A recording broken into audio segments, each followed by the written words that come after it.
કેમ છો તમે બધા? રાધે રાધે. તો હું આવી ગઈ છું એક નવા વિડીયોની સાથે. તો અમે નાહી ધોઈને તૈયાર થઈ ગયા હતા મસ્ત, અને બહાર જઈને જોયું તો મમ્મી ગુંદનું પાણી હલાવી રહી હતી, પપ્પા એનો બધો મસાલો કાઢી રહ્યા હતા અને હું કાજુ બદામ સમારી રહી હતી.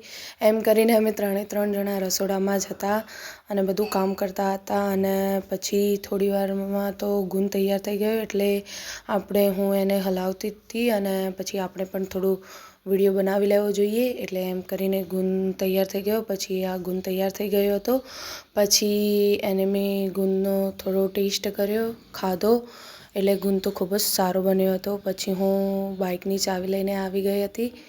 હું અને મારો ભાઈ અને પપ્પા અમે 3 જણા ખેતરમાં જઈ રહ્યા હતા.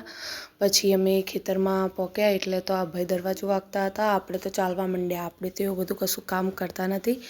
પછી અમે બાના ઘરે જઈ રહ્યા હતા. બાના ઘરે આવ્યા ને તો બા તો ટીવી જોઈ રહ્યા હતા, અને અહીંયા આવીને જોઈ તો આ અમારા બા છે, એમનો ફોટો બનીને આવી ગયો હતો. પછી અમે ત્યાં થોડી વાર બેસીને મોન પપ્પા બંને વાતો કરતાં ગોગા મહારાજના દર્શન કરવા આવી ગયા મંદિરે.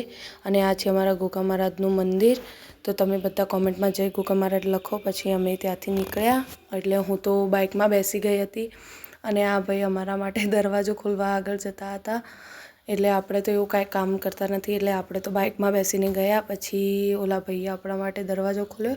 પછી અમે 3 જણા ફરીથી ઘરે જવા નીકળી ગયા, અને પછી વળતા ઘરે જવા નીકળ્યા એટલે પછી ઘરે પહોંચ્યા એટલે મમ્મી ગાયને વાલ કરતી હતી, એટલે આપણે એનો પણ વિડીયો લઈ લીધો હતો.